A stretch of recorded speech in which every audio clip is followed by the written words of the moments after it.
L'idée d'Eurocommerce est venue en 2008 quand nous avons compris qu'il y avait beaucoup de téléphones portables inutilisés. Nous avons voulu construire une société avec du sens pour lutter contre le gaspillage, construire une nouvelle économie, une économie plus circulaire, où nous donnons une nouvelle vie à des équipements usagés. On a commencé très simplement à 4 associés.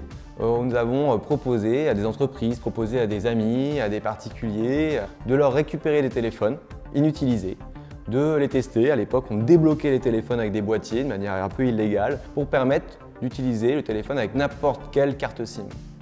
Et maintenant, c'est devenu la normalité. En 2009, on a une vision, on a un POC, et il faut maintenant industrialiser ce POC. Nous avions été incubés par des structures d'accompagnement comme Wilco.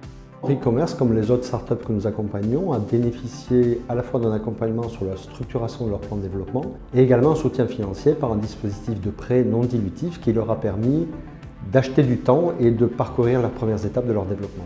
Nous avons pu proposer ce service à des industriels comme Bouygues Télécom, comme SFR, comme Orange, et on a pu développer notre concept de manière industrielle.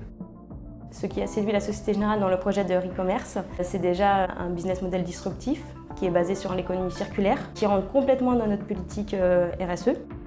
L'appui d'une banque comme Société Générale nous permet de rassurer nos partenaires. Dans une situation où à la fois nous sommes en croissance et à la fois avec des besoins importants de trésorerie pour pouvoir financer le rachat de ces équipements.